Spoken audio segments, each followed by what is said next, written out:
Hello，大家好，这里是冷蔷薇，一个喜欢 TCG 的派老。今天是带大家快速的过一下咱们第3期的六色玉组，帮大家分析一下到底要不要买这次的六色玉组。首先先说明一下，这次六色玉组的发售形式跟以往是不太一样的，这次是2个颜色放在了一个玉组里面的形式进行发售，是红色加紫色一起，黑色加蓝色一起，绿色加黄色一起，属于是半捆绑吧。然后每盒里面有个特点卡，所以最好的购买方式应该是，如果你正好要某2个颜色，那就直接来2套就行。然后如果是你要某一个颜色，就找个要另一个颜色小伙伴跟你拼一下，然后一共2套特点包，每人1包，这种是最合理的，谁都不浪费。然后呢，咱们按照顺序分别点评一下6个颜色里的每张卡，也聊一聊我对于这个领袖的补强的看法。首先是红色，红色整体上我能给到一个还不错的评价，但是仅限于对于这个红路飞来说，再加上这个头本身的问题就很大，手牌要求高是一方面，不赚资源又是一方面，缺乏抗性还是一方面，使得哪怕我觉得卡还不错，但是依旧可能拯救不了这个头。咱们先来看一下卡吧。首先先说这张 SR 位置的五费山治，这张山治的牌效上来说，我觉得本身是没问题的，贴2东能速攻，然后抽1还能超扑，是个5标卡的模板。但是它最大的问题在于它的身材上面，5费3000，然后贴上2东才能速攻。如果是为了配合红路飞那还好说，就是个5费5000的速攻超扑人。但是如果是放在其他领袖里，7费5000速攻超扑就着实有点弱了。然后这个5000速攻，哪怕是放在红路飞里，我也觉得只是还凑合，不能说是特别超模的5标卡，正经应该是4000才比较合适。但是没办法，咱们还得着补，对吧？于是我就找到了咱们 OP12 的这张红路飞，4费能拉一个3000的角色出来。我严重怀疑啊，设计师就是为了这碟醋才包的这顿饺子。因为就算咱把山治设计成4000，咱们5费的上限也就是打3角6000。说实话，现在的环境我觉得还挺能接受的。但如果是配合这个路飞4费的时候就能打出来3角，还占了3个场面，就说实话我就不能接受了。再加上如果是配合这张路飞，就算是3000人，你5费也还是打出来3角6000。因此我觉得之后红路飞的上限就在这儿了，就是后2直接超扑撒，然后再打3角，用最极致的快攻把对面给强死，属于是升级版的红雷利。然后是这张新的船，咱就是说我想过5标卡应该是比1标的厉害哈，但是这也厉害太多了吧。前有莫比迪克号自爆贴东，今有千里阳光号美俄贴东，还能检索不亏手，毫无疑问的最强补强卡，应该是一定必满吧。我觉得相比于这张过于超模的岛，慎平就显得中规中矩了。只要放以前也是张非常厉害的单卡了，但是放到现在我只能说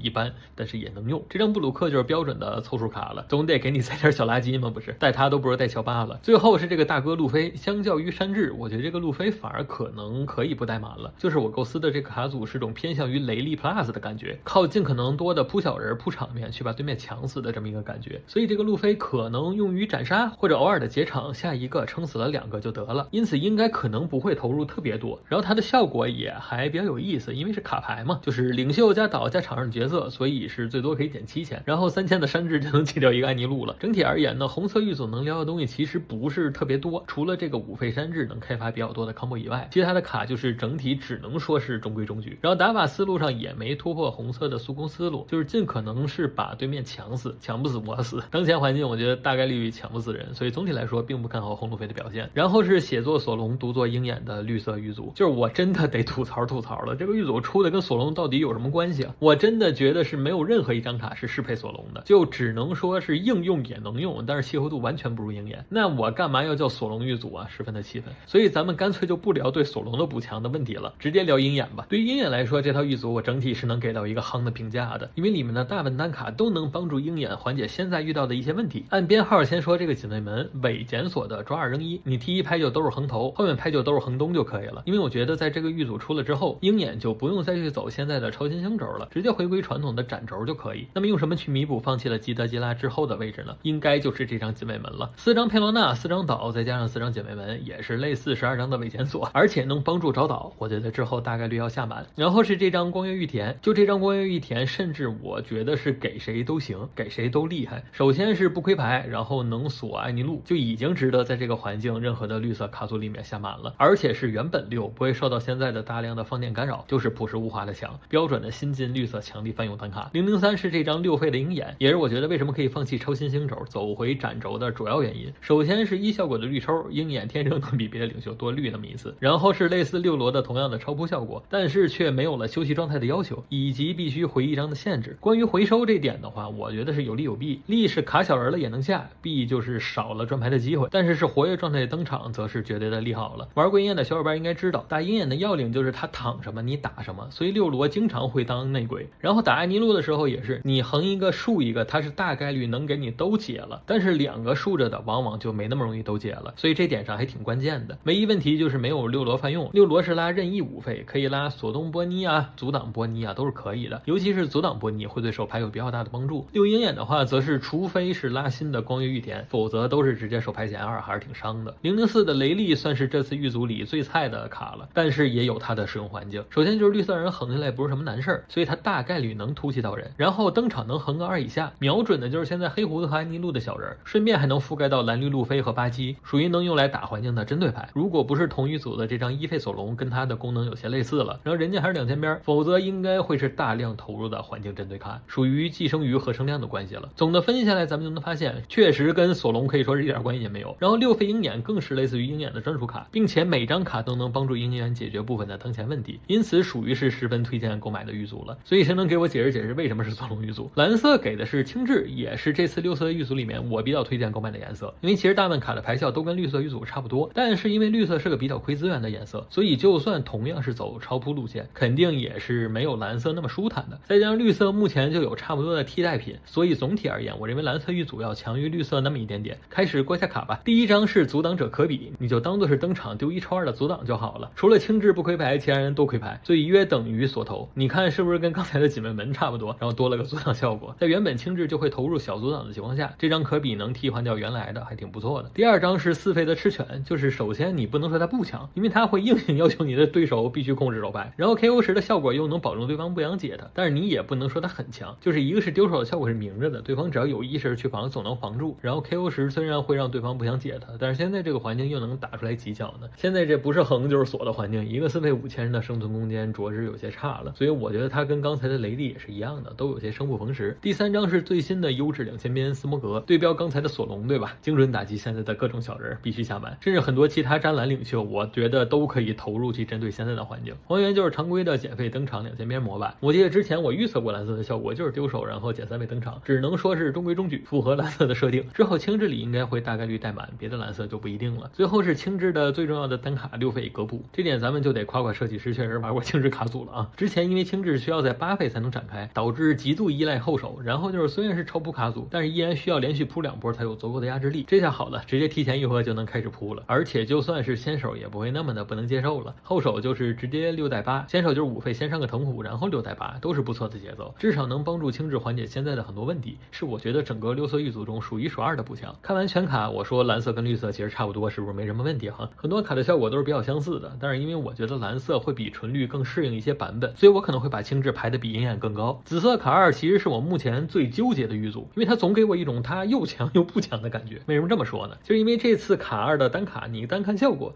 我觉得都还行，都是卡2需要的，也都是强力单卡。但是问题就是现在环境你光牌效高没有用啊，你得赚资源啊。就你看现在哪张目标卡不是出完抓1出完抓1的，然后反观卡2呢，不但不抓牌，甚至还有丢牌的，就是实打实的都是出一张少一张的。因此就是虽然解决了卡2的部分节奏上的问题，但是没有解决卡2在资源上的问题。牌是好牌，咱们一会儿过下单卡就知道了，但是都不赚牌，所以我觉得没那么厉害。001是5费的卡2，一效果直接稳定弥补卡2的跳位问题，后期也能保证自己在炸很多东的情况下也能有连贯的节奏。2效果能保证自己的生存能力，然后还是7线血色，不容易吃雷龙，整体上都能看出是张很关键的单卡。002的饼干就是后手的跳位节奏了，大概率能代替掉小王家在的位置，同时还能 K 个2，这点也是非常有效的环境针对，非常的有投入价值。003的焦糖布丁是标准的2000边检索，让卡2也是终有了12张检索了啊，之后应该没有理由不下满它。004的新石妈更是朴实无华的强，又能奶血又能控场，应该是目前为止紫色最强大哥了。我觉得虽然炸4东看似很多，但是在紫卡2这个追东非常多的卡组里，还真不是什么特别严重的副作用。5卡2、8卡2都能保证自己之后的大哥节奏，然后你就美国拍个马，啥卡组来了都给送走了，真就是朴实无华的强。005的蛋蛋男爵优质2000边吧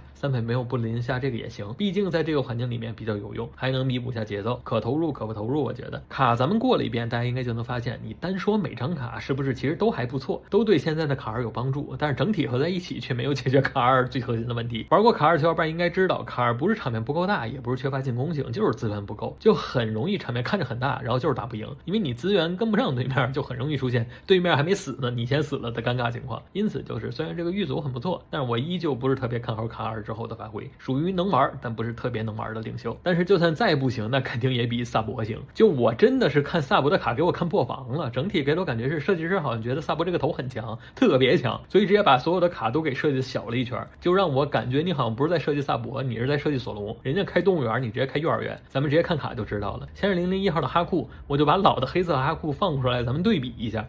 不是你告诉我红色它差哪儿了？就凭什么黑色是4费5000，红色就是4费4000呀？然后黑色是 K 个4费，红色只能 K 个2000，就凭啥呀？说实话我真没懂。然后002的林德巴古就只能说不算弱，是个不错的2000边，但是你啥时候见过萨博靠减攻击把人踢死的？就萨博从出到现在都没干过这事儿吧？接下来003的乌鸦更是重量级，赤犬的扔6我都觉得已经很难扔到牌了，您倒好，7张才能扔1张，还是对方自己选，就是罗笑嘻了，真是。到目前为止，萨博的3张 C 我觉得是1张能用的也没有，那咋办呀？看看 SR 有没有能用的吧。哦，原来也没有啊。7费6000的科尔拉登场时墓地拉个4000以下，不是哥们儿，你告诉我这是2026年发售的5标卡呀？然后大雄的5费5000从墓地拉个4000以下，不是哥们儿，你们确定这不是 OP13发售前设计的废件吗？就是凭啥呀？咱不说解决问题吧，您别给我制造问题啊！就现在这个萨博狱组设计的，完全跟红黑萨博的玩法不搭嘎呀！就你完全没有解决现在萨博节奏太慢、资源不足的问题。就我能看出他们是想解决，就是节奏慢怎么办？我给你多出点能超扑的小人呗。资源少怎么办？我都给你设计成墓地拉人呗。然后亏身材怎么办？没事啊，你不是有领袖技能吗？就看似闭环了，其实是完全本末倒置了呀。就你不能说因为萨博能加攻击力，那你就设计的小一点，而是应该是他比我现有构筑野单卡好使，所以我才会把它限定构筑。现在就是和当前萨博的玩法是完全冲突的，不能你教我怎么玩我就怎么玩吧。我现在就能直言，这5张新卡大概率进不了现在红黑萨博的构筑，哪怕你现在在玩萨博，也不推荐你购买。最后是黄色，黄基德的补强是我觉得本次6色狱组里面补强最到位，也最解决基德痛点的狱组了。基本上每张牌我都能想到它的用处，属于非常推荐购买的狱组了。首先第一张是3费2000边的白马，你放到其他卡组里面没什么用，但你放到基德卡组里，它就是个阻挡者 KO 时回忆血，除了被万雷克制，其他基本没有害怕的单卡。前期提前登场还可以去踢一踢安妮路的这些小人，然后安妮路还不想解他，就能一直处理。第二张基拉简直是融合版的索隆加局之城了。我方回合登场是无责难以血，相对于索隆的优势就是不用丢手牌，劣势就是不能配合巴菲莫利亚，触发是对方3血以下跳出来，局之城的同款效果。虽然不能奶血了，但是也至少是弥补了基德没什么触发的问题，稍微能弥补基德铺场慢的问题，是个很不错的补强。不过基拉也稍微有点问题，就是因为基德是个暗费排怪的卡组，所以面对无血领袖时，对方很可能会保4血跟你打，然后你也不可能很大力去踢。那么此时前2血如果卡个基拉，虽然不能说完全不能接受入手，但是一定是能跳出来更好，这可能是唯一尴尬的地方吧。第3张的阿宝也是非常强的单卡，主要是他触发还能抽乙，所以会让大部分情况下你都愿意去触发那一下子，然后本身还是2000边，就已经大概率会想投入了。然后作为本家还可以被7罗做到血里去，就能大概率保证自己在最期望的回合做出箭头。毕竟现在这个环境，你头不会变大，你都不好意思出门了。超威可能会显得没什么用的是张巴托勒米奥，登场时丢1抽2，但是我觉得至少对当前环境来说是张有用的补强，不然黄基德就只有1张1费2000的角色了，就4张你棋手抓不到怎么办呀？面对安妮路时只能靠领袖去接场了，那你就更碰不到安妮路的血量了，基拉这辈子都跳不出来了。所以是看似没啥用，但在当前环境是张能用的补强，再加上基德本来没边东西就多，你再不能绿抽，那卡死了，真就卡死了。终于是到了最后一张卡了，6费的基德。首先是因为黄基德他不缺后期大哥，